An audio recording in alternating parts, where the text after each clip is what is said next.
एक प्यारा सा गांव था, शांत और गांव हरा भरा, जहां बहुत से प्रकार के खाने पीने की चीज मिला करती थी। तरह तरह के ठेले और दुकान लगा करती थी। उसी गांव में सुजीत नाम का चिकन चावल वाला रहता था, लेकिन ये अकेला ही नॉनवेज बेचा करता था। इस कारण वो अपने चिकन का दाम अपना मन से रखा करता था। भाई जल्दी से मेरे लिए एक प्लेट चिकन चावल लगा दो। ठीक है, लगा दूं, लेकिन आज चिकन चावल 150 रुपए है। भाई कल ही तो 100 रुपए थे, आज तुमने 150 रुपए कैसे कर दिया? भाई मैं अकेला यहाँ पर चिकन बेचता हूँ। अगर खाना है तो खाओ, नहीं तो दूसरे गांव जाकर खा कर आओ, पर यहाँ मेरे ग्राहकों को मत भड़काओ। एक तो इतना लूट मचा के रखे हो और ऊपर से बात करने की तमीज भी नहीं है। सुजीत का अकेला दुकान होने के कारण वो अपनी मनमानी करता था। हल्की हल्की गर्मी का महीना आ चुका था। एक लड़का थोड़ा उदास होकर चलते हुए आ रहा था। हे भगवान, मैं कहाँ जाऊं, क्या करूं? मेरे पास तो फुटी कौड़ी भी नहीं है और ऊपर से भूख लग रही है। मुझे क्या खबर थी कि मुझे एक दिन ऐसा भी दिखाना पड़ेगा। वो लड़का ऐसे ही चलते चलते एक गांव में पहुंचता है। पास में एक लड़का होता है जो खेत में काम कर रहा होता है।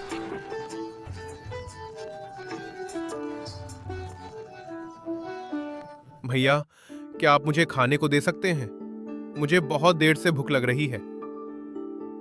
अरे भाई, तुम तो बहुत थके हुए लग रहे हो। आओ आओ, पास के पेड़ के पास बैठते हैं। फिर क्या था, दोनों पास के पेड़ के पास बैठ जाते हैं। काम करने वाले का नाम था गुलशन। गुलशन बड़ा ही सीधा और सादा था। देखो भाई, मेरे पास 4 सूखी रोटियां हैं और माँ ने थोड़ी टमाटर की चटनी दी थी। तुम्हें अगर आपत्ति ना हो तो तुम ये खा सकते हो, मैं घर जाकर खा लूंगा। वो लड़का खाना देखकर खुश हो जाता है। अरे भाई, जो भी हो, मुझे तो बहुत भूख लग रही है। लाओ लाओ, जल्दी दो मुझे। वो लड़का जल्दी जल्दी रोटी और टमाटर की चटनी खाने लगता है। वो काफी देर से भूखा था, तो कुछ ही देर में सब रोटी खा देता है। वैसे तुम तो इस गांव के नहीं लगते, कहाँ से आए हो तुम? और सबसे पहले ये बताओ, तुम्हारा नाम क्या है? विशाल नाम है मेरा, और फिलहाल तो अभी मेरा कोई नहीं है। और तुम्हारा बहुत बहुत धन्यवाद जो तुमने मुझे खाना खिलाया। वैसे भाई, तुम कपड़े से तो पढ़े लिखे लग रहे हो। आगे कहीं रहने की व्यवस्था है या नहीं? विशाल बिना कुछ सोच सीधा बोलता है। अभी तो ना मेरे पास रहने के लिए जगह है, ना ही खाने के लिए कुछ। अगर तुम अपने पास मुझे रख लो तो बहुत मदद हो जाएगी। मैं तो एक गरीब आदमी हूँ भाई। तुम्हें आपत्ति ना हो, तुम्हें अपना छोटे से घर में तुम्हें रख सकता हूँ, लेकिन हाँ, खाने के लिए तुम्हें ही कुछ काम करना पड़ेगा। दोनों इतनी ही बातें करके गुलशन के घर चले जाते हैं। गुलशन का घर ना पक्का मकान ना कुछ, एक मिट्टी की झोपड़ी जैसा ही एक घर था। गुलशन अपनी माँ के साथ रहा करता था। दोनों ही घर आ जाते हैं। तुम्हारे साथ ये कौन है? कहाँ से ले आए इसको? माँ, ये विशाल है, बेचारा बहुत भूखा था, तो इसे मैं अपना साथ घर ले आया। इसके पास अभी रहने के लिए कुछ नहीं है, तो मैं इसे अपने घर ले आया। वो सब तो ठीक है बेटा, लेकिन हमारे खुद के पास खाने के लिए सही से पैसे नहीं है। हम किसी और को क्या ही देंगे? माँ, मैं मेहनत कर रहा हूँ, ना कोई मेहमान जैसे आया है। आप उनके सामने तो ये सब मत बोलो। विशाल उन दोनों की बातें सुनकर समझ गया था, इन लोगों की हालत बहुत ज्यादा खराब है। माँ, हम दोनों आ रहे हैं बाजार की तरफ से घूम के। फिर गुलशन और विशाल अपने घर से निकल जाते हैं और बाजार की तरफ चलने लगते हैं। अरे भाई, तुम्हारी माँ ऐसी बातें क्यों कर रही थी? अगर तुम्हें रूपों की इतनी दिक्कत है तो तुम खेती किसानी क्यों कर रहे हो? अरे भाई, क्या बताऊं तुम्हें, एक समय पर मेरी माँ की बहुत ज्यादा तबीयत खराब हो गई थी, जिस कारण मुझे गांव के प्रधान से कुछ पैसे उधारी में लेना पड़ा। और मैं पैसा चुका नहीं पाया, तो अभी प्रधान के खेत में ही काम करता हूँ। जितना उधारी लगा है वह मैं चुका रहा हूँ। गुलशन की बातें सुनकर विशाल को सारा माजरा समझ आ जाता है। अरे तो तुम कुछ करते क्यों नहीं हो? इतने सारे लोग छोटे छोटे धंधा खोल के रखे हैं, तुम्हारा उससे काफी अच्छी कमाई हो जाती। ना ही मेरे पास इतने पैसे हैं और ना ही मैं इतना ज्यादा पढ़ा लिखा हूँ। जो कमाता हूँ उससे मैं और मेरी माँ खाकर अपना गुजारा करते हैं बस। चलिए, सब छोड़ो, मैं तुझे गांव घूमता हूँ। फिर क्या था, दोनों गांव घूमने लगते हैं। उसे गांव में तरह तरह की खाने की चीज बिकती थी, लेकिन गांव में सबसे ज्यादा भीड़ रहती थी सुजीत की दुकान पर, क्योंकि वो अकेला ही गांव चिकन वाला था।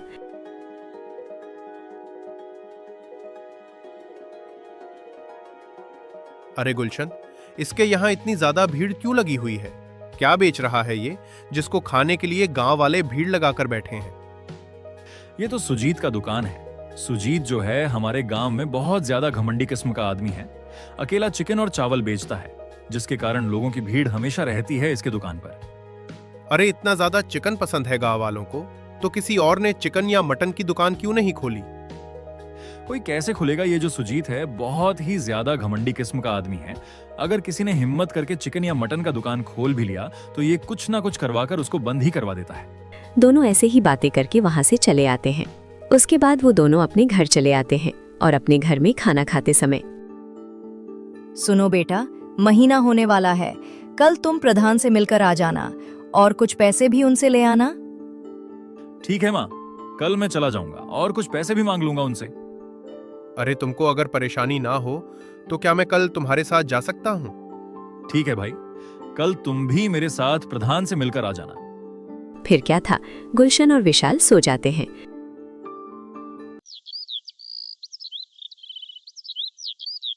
सुजीत के दुकान पर दमदम भीड़ लगी हुई थी। लोग बड़े ही चाव से चिकन और चावल खा रहे थे। भाई चिकन चावल के साथ थोड़ा अचार और पापड़ मिल जाता ना, मजा ही आ जाता। ये क्या, तुम्हारा घर समझे हो? 150 रुपए में तो तुमको चिकन और चावल खिला रहा हूँ, ऊपर से तुम और अचार और पापड़ के धीमान कर रहे हो। इधर सुबह सुबह और दोनों प्रधान से मिलने के लिए उसके घर की तरफ निकल जाते हैं। आओ आओ गुलशन, क्या हाल है? खेत का सारा काम तो कर दिया ना तुमने? हाँ प्रधान जी, काम तो मैं अच्छी तरह से कर दिया है। मैं कह रहा था कि इस महीने कुछ पैसे मिल जाते तो। अरे एक तो तुमने मुझे कर्ज लेकर रखा है और तुम जितना काम करते हो उससे तो कर्ज चुकने वाला है नहीं, और ऊपर से पैसे मांग रहे हो। अरे प्रधान जी, मैं तो आपके यहाँ ही काम कर रहा हूँ, अब मैं इसे और ज्यादा पैसे कैसे कमा के आपका कर्ज चुकाऊंगा? अरे तुम बेवकूफ हो क्या? तुम्हारा ब्याज पर ब्याज लगकर जितना तुम उधर लिए थे उतना तो फिर से हो गया है। मुझे नहीं लगता कि तुम कभी अपना कर्ज चुका पाओगे। साफ साफ सुन लो, अगर गुलशन तूने 1 महीने के अंदर अपना कर्ज पूरी तरह से नहीं चुकाया तो मैं तेरा घर है, तेरा जमीन जो है, सब ले लूंगा। अरे प्रधान जी, मुझे माफ करना, मैं इतनी जल्दी आपका कर्ज कैसे चुका पाऊंगा? मुझे थोड़ा और समय दे दो। बहुत समय तुम्हें दे चुका हूं गुलशन, और नहीं, 1 महीना है, तुम्हें जो करना है कर सकते हो, पर मुझे 1 महीने के अंदर पूरे 40,000 रुपए चाहिए। फिर क्या था, गुलशन वहां से उदास होकर चला आता है। अरे भाई तू उदास मत हो, सब ठीक हो जाएगा। कैसे ठीक होगा भाई? मैं इतने पैसे कहां से लाऊंगा? मैं तो बस खेती करता हूं। खेती करके तो इतना पैसे नहीं कमा सकते, हमको कुछ और धंधा करना पड़ेगा। देख, मेरे पास एक आइडिया है। मैं जब से आया हूं देख रहा हूं तेरे गांव में चिकन और चावल वाले के ठेले पर बहुत ज्यादा भीड़ रहती है। अगर हम कुछ करके भी चिकन चावल का दुकान खोले तो भी वो सुमित बंद करवा देगा। अरे हम कॉपी करेंगे तब ना बंद करवाएगा। वो तो बहुत ज्यादा महंगा बेच रहा है अपना चिकन चावल, लोगों खा नहीं पा रहे हैं और बहुत सारे ग्राहक बिना खाए चले जा रहे हैं। ऊपर से एक ही का दुकान है। हाँ, तो तेरे दिमाग में क्या चल रहा है? जल्दी जल्दी बोल। चिकन पाव मसाला, चिकन के साथ पाव भाजी, ये तो किसी ने सुना भी होगा। वाह भाई वाह, तेरा दिमाग तो बड़ा तेज चलता है। चिकन के साथ पाव भाजी, गांव में इतना चिकन खाते हैं, हमारा भी एक दुकान हो जाएगा तो हम बहुत कमाई करेंगे और जल्दी प्रधान का सारा कर्जा चुका देंगे। तो फिर पक्का हो गया, अब कल से ही हम चिकन पाव मसाला बेचेंगे। हमारा ठेला इस गांव का सबसे खास ठेला बनेगा। लेकिन भाई, हमारे पास इतना पैसे कहां से आएंगे? ठेला खरीदना है, सामान खरीदना है, कहां से आएगा? तू चिंता मत कर, मेरे पास एक सोने की अंगूठी है, इसे बेच देंगे आराम से, सब सामान आ जाएगा। फिर विशाल ने अपने सोने की अंगूठी निकालकर गुलशन को दिखाई। अरे तेरे पास सोने की अंगूठी कहां से आई? देख भाई, उसके बारे में तो मत सोच, ये बस मेरा है। इसको बेचते हैं सोने की दुकान पर और फिर सामान लेकर का चालू। दोनों दोस्तों की आंखों में बस अब एक ही सपना था, अपना ठेला, अपना हट के रेसिपी और प्रधान का सारा ब्याज चुकाना। दोनों ने बस पकड़ी और निकल गए सोने की अंगूठी को बेचने। जल्द ही वो गांव पर पहुंच जाते हैं, फौरन सोने की दुकान पर जाते हैं और सोने की अंगूठी को बेच देते हैं और उसे जितना भी पैसे मिलते हैं, पैसों से बाजार जाकर चिकन और पाव लेकर अपने घर पर आ जाते हैं। अगले ही दिन सुबह से ही दोनों ने मिलकर चिकन बनाने में लग गए। चिकन, मसाले, तेल सबको अच्छे से मिलकर उसे पकाने लगते हैं। कुछ ही देर में उनका चिकन पाव मसाला बनकर तैयार हो गया। अरे भाई, क्या ही स्वादिष्ट बना है। मैं तो अपने जीवन में पहली बार चिकन पाव मसाला खा रहा हूँ। मन कर रहा है सभी खा जाऊं। खा लेना पहले, बेच तो देते हैं। जितना बचेगा आखिरी में तू ही खा लेना। दोनों ने जल्दी से अपना ठेला सजाया और एक गांव के चौराहे पर अपना ठेला लेकर पहुंच जाते हैं। आओ भाई आओ, चिकन पाव भाजी मसाला, चिकन के साथ पाव भाजी मिलेगा। विशाल की बातें सुनकर गांव वाले रुक रुक कर देखने लगते हैं और चिकन का नाम सुनकर सब लोग उसके ठेले पर आने लगते हैं। अरे भाई, पहली बार सुन रहा हूँ मैं पाव भाजी में चिकन। अरे गांव में तो एक ही चिकन चावल का दुकान है, वो भी बहुत महंगा देता है। तुम लोग बताओ कितना बेच रहे हो एक प्लेट? भैया बस एक प्लेट का 50 रुपए। आप अगर 2 प्लेट खाओगे तो पेट भी भर जाएगा। अरे वाह भाई, फिर लगाओ हम दोनों के लिए एक प्लेट। दोनों दोस्तों ने झटपट प्लेट तैयार की और उनको थाम दिया। वो दोनों खाने लगते हैं। अरे वाह भाई, चिकन और पाव भाजी का जो मेल है, मजा ही आ रहा है। अरे भाई, ये तो सच में अलग ही स्वाद है। ऐसा डिश कभी नहीं खाया। उसकी बातें सुनकर आसपास खड़े लोग भी आने लगते हैं। थोड़ी देर में ही उसके ठेले पर भीड़ लग जाती है। भाई, मुझे तो 2 प्लेट दे दो। शाम तक ठेला पूरी तरह खाली हो गया। मेरे लिए तो कुछ भी नहीं बचा, सब बिक गया। आज कमाई तो हुई है ना। कल सुबह तुम सबसे पहले खा लेना, फिर बेचेंगे। बाजार में हलचल मची हुई थी, लेकिन सबसे ज्यादा भीड़ विशाल और गुलशन के चिकन पाव मसाला के ठेले पर लगी हुई थी। वहां खड़े लोग चिकन पाव मसाला का स्वाद ले रहे थे और ये बात सामने अपनी सुजीत के दुकान में बैठे खोटी आंख नहीं सुहा रही थी। इतना अच्छा खासा मैं काम चल रहा था, ये मेरा धंधा चलने नहीं देगा और अपना खुद का चिकन पाव मसाला का दुकान लगा लिया है। आखिर सुजीत को तो पता चलना ही था। सुजीत गुस्से से गुलशन के ठेले पर जाता है। क्या जादू किया है रे तूने इन चिकन पाव में, जो सब तेरे ठेले के पास आ रहे हैं? हमारे चिकन चावल फीके पड़ गए क्या? मेहनत और सफाई से बनाए खाने में ही असली स्वाद होता है सुजीत भैया। हमारे चिकन पाव मसाला में कोई जादू वादू नहीं है। ये तो बस तुमसे 2 गुना कम दाम में मिल रहा है, मात्र 50 रुपए। इसीलिए ही लोग आ रहे हैं। तुम भी अपना लालच काम करके अपना चिकन चावल का दाम कम रखो, लोग क्यों नहीं जाएंगे? अबे तू बहुत उछल रहा है गुलशन, इस नए छोरे को समझा दे। जल्दी तुम दोनों का ठेला उठावा दूंगा यहां से मैं। अगर ईमानदारी से कुछ नहीं कर सकते तो कम से कम किसी की मेहनत बिगाड़ने की कोशिश मत करो सुजीत भैया। सुजीत गुस्से में भुनभुनाता हुआ अपनी दुकान पर चला गया, लेकिन ये पहला नहीं था। जब भी कोई दूसरा चिकन या मटन का दुकान खोलता तो किसी न किसी तरीके से सुजीत उसे दुकान को बंद ही करवा देता। देख भाई, मैंने कहा था ना, ये सुजीत हमारा दुकान नहीं चलने देगा। बहुत ही लालची आदमी है, अपना दुकान के अलावा किसी का चलना नहीं देता। अरे भाई तू चिंता मत कर, मैं हूं ना। और 2-3 दिन बस काफी पैसे जमा हो चुके हैं। हम प्रधान का जितना भी बकाया हुआ है सब चुका देंगे। उसके बाद देखेंगे ये सुजीत क्या करता है। अब से रोज गुलशन के ठेले पर बड़ी लंबी लाइन लगती थी। उसके दुकान के चिकन पाव मसाला का दीवानगी दिन ब दिन बढ़ता ही जा रहा था और सुबह से शाम होने तक उनका सारा चिकन और पाव बिक जाता था। वाह भाई वाह, जो भी तुम्हारे चिकन पाव मसाला खाएगा दोबारा आए बिना तो रह ही नहीं पाएगा। तुम दोनों का चिकन पाव मसाला इतना खास कैसे है? क्या डालते हो इसमें? मेरा बेटा तो बहुत जिद कर रहा है खाने के लिए। हाँ डालते हैं ना दीदी, हमारी दोस्ती का प्यार जो डालते हैं इसमें। दीदी, आपके बेटे के लिए एक प्लेट चिकन पाव मसाला हम दोनों की तरफ से बिल्कुल मुफ्त। आप दोनों बहुत ही अच्छे हो, आपका धन्यवाद। उसके बाद विशाल ने उसे औरत को चिकन पाव मसाला पैक करके दे दिया। ऐसे ही कुछ दिनों बाद उनके काफी पैसे जमा हो चुके थे। सुनो भाई, पैसे काफी जमा हो चुके हैं। अब हम जाकर प्रधान का सारा बकाया चुका देते हैं। सही कह रहा है भाई, चलते हैं, प्रधान के सारे पैसे उसको दे देते हैं। बड़ा चौड़ में बातें कर रहा था, हम इतनी जल्दी उसका पैसा चुका देंगे, वो तो हैरान हो जाएगा। फिर क्या था, दोनों दोस्त निकल जाते हैं पैसे लेकर प्रधान के घर की ओर। आओ जय और वीरू, तुम दोनों के चिकन पाव मसाला के बारे में बहुत सुना हूं। पूरे गांव में धमाल ही मचा दिया है। हाँ मुखिया जी, इसीलिए आपका कर्जा चुकाने आए थे ये लो पूरे 40,000 रुपये ब्याज के साथ। हम दोनों ने दिन रात मेहनत करके ये पैसा जुटाया है। क्या चिकन पाव मसाला में इतनी ज्यादा कमाई हो रही है? इतनी क्या जल्दी थी बेटा, आराम से चुका देते। उसकी बातें सुनकर विशाल मन ही मन मुस्कुरा रहा था। कैसे देखकर हर किसी का मन बदल जाता है। उसी दिन पहले तो बड़ा ही गुस्से में बात कर रहा था। विशाल गुलशन आज बड़े ही खुश थे क्योंकि उन्होंने आज अपनी मेहनत से सारा कर्जा चुका दिया था। दोनों ही बातें करते करते अपने घर की ओर जा ही रहे थे, तभी उनको पास पुराने हलवाई संदीप काका आवाज दी। उनकी आंखों में गहरी समझदारी छलक रही थी। और बता गुलशन, बेटा तेरा धंधा तो बढ़िया चल रहा है ना? हाँ काका, आपका आशीर्वाद है बस।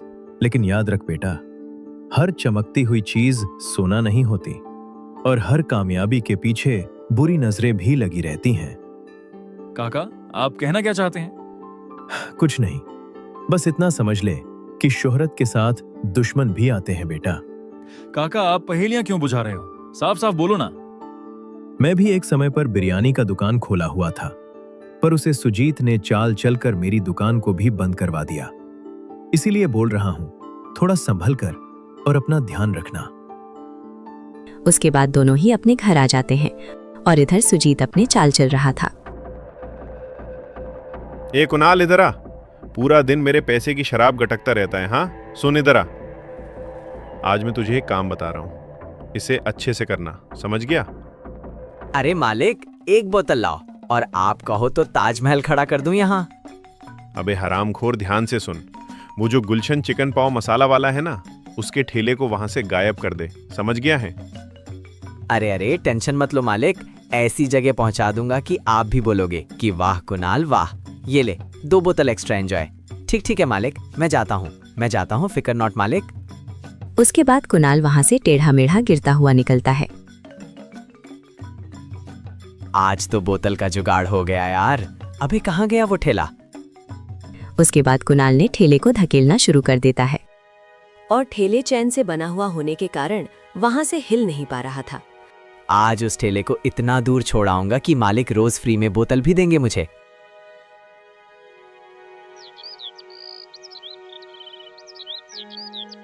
अगले दिन सुबह कुणाल घर जाने के बाद सुजीत की दुकान के बाहर सोया है। अबे हरामखोर है, उठ उठ, यही लुढ़क गया था क्या? कहीं का एक काम कहा वो भी नहीं हुआ तुझसे है? अरे मालिक, क्या बात करते हो? उस चिकन पाव वाले का ठेला तो कोसों दूर छोड़ाया रात में। अरे हैं बुर्बक, वो देख सामने किसका ठेला है, वो किसका है वो? और इधर गुलशन और विशाल के ठेले पर काफी भीड़ लगी हुई थी। ओ तेरी तो, ये यहाँ कैसे आया? अरे मैं सच कह रहा हूँ मालिक, मैंने तो इसे बहुत दूर तक धकेला था। अरे गलती मेरी ही है, जो एक शराबी से काम लेना चाह रहा था। चल भाग यहाँ से, चल। एक रात का समय था। बाजार की चहल पहल धीरे धीरे खत्म हो रही थी। ज्यादातर दुकानें बंद हो चुकी थी, लेकिन सुजीत की आंखों में एक अलग ही चमक थी। वो अपनी दुकान बंद कर चुका था, लेकिन उसकी असली चाल अब शुरू होनी थी। तेरे चिकन पाव मसाला का नाम मैं मिट्टी में कैसे मिलाता हूँ, देख। बड़ा आया चिकन बेचते वाला। वो इधर उधर देखता है कि कोई उसे देख तो नहीं रहा, फिर दबे पांव गुलशन और विशाल के ठेले की ओर बढ़ता है। दूसरी ओर दोनों काफी खुश थे। ऐसा ही चला रहा तो भाई हम अपना एक ढाबा खोल लेंगे। और ढाबे का हम एक बड़ा सा नाम डालेंगे, गुलशन और विशाल का चिकन वड़ा पाव। हाँ हाँ हाँ। देखो बेटा, दुकान अच्छी चले या ना चले, पर कभी भी अपने मन में लालच मत लाना। दुकान हमेशा ईमानदारी और मेहनत से चलती है।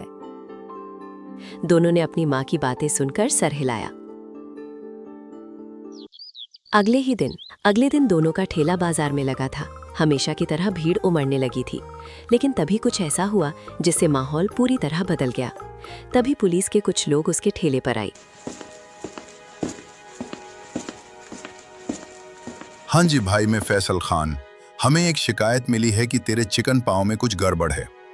सर आप क्या कह रहे हैं? ऐसा तो कुछ नहीं है। तभी सुजीत कहता है, अरे इंस्पेक्टर साहब, हमने भी सुना है कि इसकी दुकान पर कुछ गड़बड़ हो रही है, आप खुद ही देख लो। अरे ये झूठ बोल रहा है, हमारी दुकान में कभी कुछ गलत नहीं हुआ। इंस्पेक्टर साहब, ये जरूर किसी की साजिश है। जब तक जांच नहीं होती कुछ नहीं कह सकते। हमें ठेले की पूरी तलाशी लेनी होगी। ठीक है सर, आप आराम से तलाशी कर लीजिए। हम कुछ गलत नहीं करती तो क्यों डरे। हाँ ठीक है, तुम सब पीछे हट जाओ। ये देखकर बाजार में हलचल मच गई। सबके चेहरे पर हैरानी और बेचैनी थी, लेकिन गुलशन को अपनी मेहनत पर पूरा भरोसा था। इंस्पेक्टर फैसल खान ने ठेले की तलाशी शुरू की। लोग जमा होकर ये सब देख रहे थे। तभी अचानक एक पैकेट बरामद हुआ जिसमें कुछ संदिग्ध पदार्थ थे। ये सब क्या है भाई? मुझे नहीं पता इंस्पेक्टर साहब, मैं कभी कोई गलत चीज नहीं बेचता। ये यहाँ कैसे आया मुझे नहीं पता। ओह, अब समझ में आया। इसीलिए तेरे चिकन पाव इतने मशहूर थे। हाँ, देखो भाई, देखो, सभी देखो। ये सब देखकर विशाल को गुस्सा आ गया। वो सुजीत की तरफ उंगली उठाते हुए कहने लगा, तू बहुत नीच आदमी है। ये सब तेरी ही साजिश है, क्योंकि तेरा दुकान जो नहीं चल रहा था। अरे उल्टा चोर कटवाल को डांटे, खुद मिलावट कर रहा है, अब एग्जाम मेरे ऊपर डाल रहा है। तभी उनके बीच प्रधान खड़ा हुआ था। वो भी कहने लगा, हाँ भाई, ये ईलिए तो 1 महीना पहले ही मेरा सारा बकाया चुका दिया। जिसके पास फूटी कौड़ी नहीं थी वो अपना ठेला खड़ा कर लिया और साथ ही इतनी ज्यादा बिक्री भी कर ली। ये सब सुनकर गांव वाले आपस में बातें करने लगते हैं। तभी अचानक से विशाल कहता है। सभी की नजरें अब विशाल पर टिक गईं। अब इसे क्या पता है भाई, ये झूठ बोल रहा है। हाँ भाई, क्या जानते हो तुम बताओ। ठीक है, अब मेरे पास कोई चारा नहीं है। उसके बाद विशाल ने अपनी जेब से एक कार्ड निकाला और इंस्पेक्टर फैसल खान को दे दिया। इंस्पेक्टर ने उसे पढ़ा और चौंक गया। हाँ, रॉयल किंग होटल का मालिक विशाल मल्होत्रा। हाँ, रॉयल किंग होटल का मालिक विशाल मल्होत्रा। क्या तुम राजेंद्र मल्होत्रा के बेटे हो? क्या तुम सच में होटल के मालिक हो? जी हाँ। ये सब सुनकर पूरा गांव हैरान हो जाता है। सबसे ज्यादा तो गुलशन हैरान था। ये कितना बड़ा होटल का मालिक यहाँ गांव में आकर ठेला क्यों लगा रहा? ये झूठ बोल रहा है, वरना ये गांव में आकर ठेला क्यों लग रहा था? कार्ड नकली बनवा के ले आया है। तभी अचानक से उसे गांव में एक गाड़ी आई और उसे गाड़ी से निकलता है एक आदमी, राजेंद्र मल्होत्रा। उसको देखकर सब चौंक जाते हैं और उनको भी थोड़ा थोड़ा यकीन होने लगता है। अरे सर, आप यहाँ? अरे पिताजी, आप यहाँ? हाँ बेटा, तेरा समय समाप्त हो गया। अब तू आकर हमारा होटल संभाल सकता है। पिताजी, मैं एक दिन यहाँ पर रहना चाहता हूँ और ये सारे माजरा सुलझाकर मैं अगले दिन घर आ जाऊंगा। ठीक है बेटा, लेकिन जल्दी आना। इतना कहकर राजन मल्होत्रा अपनी गाड़ी लेकर वापस चले जाते हैं। अब सबको यकीन हो चुका था, विशाल को बड़े होटल का मालिक है। सर, बता सकते हो ये पुड़िया में क्या है? विशाल ने उसे बुढ़िया को हाथ में लिया। ये एक नशीली दवा है और किसी के खाने में मिला दिया जाए तो व्यक्ति उसके खाने की आदी हो जाता है और उसकी एक तरह से लत लग जाता है। और मुझे शक नहीं, पूरा यकीन है, ये इस सुजीत काम है। पहले भी गांव में और चिकन और मटन के ढाबे खुल चुके हैं, उनको बंद करवा चुका है। ये झूठ बोल रहा है, इसमें मेरा कोई भी हाथ नहीं है। तुझे क्या लगता है इतने बड़े होटल का मालिक एक छोटा सा ठेला चला रहा है, फिर भी उसमें मिलावट करेगा? पुलिस उसकी एक नहीं सुनती है और उसको अपने साथ पकड़कर जेल ले जाती है। और इधर गुलशन अभी ये सोच में था कि ये मेरे साथ आखिरकार काम क्यों कर रहा था। गुलशन भाई, तू इतना बड़ा आदमी होकर मेरे साथ इस ठेले पर काम क्यों कर रहा था? अरे क्या है कि मेरे पिताजी बहुत ही सीधे और उच्च विचार के। उनको लगा कि मैं अगर होटल का मालिक बन गया तो उसे संभाल नहीं पाऊंगा। इसीलिए उन्होंने मेरा 1 महीने के लिए परीक्षा लिया। अब तो चिंता मत कर, हमें तेरे लिए होटल खोलकर ही इस गांव से जाऊंगा, इसीलिए ही रुका हुआ हूं। अब गुलशन को सारी बातें समझ आ चुकी थी। फिर क्या था, दोनों बहुत ही ज्यादा खुश हो जाते हैं और गांव में विशाल ने अपने दोस्त के लिए बड़ा सा होटल खोल दिया। हमारी कहानी यहीं पर खत्म होती है। हमारे अगले वीडियो में विशाल बिहार से, सुजीत खगड़िया से, फैसल खान मालनवाड़ा से, कुणाल बिहार से और संदीप और कुणाल ने भी कमेंट किया था, तो इस वीडियो में उनका नाम इस्तेमाल किया। अगर आप चाहते हैं कि अगले वीडियो में आपका नाम इस्तेमाल हो तो प्लीज़ कमेंट में अपना एक प्यारा सा नाम लिख दीजिए।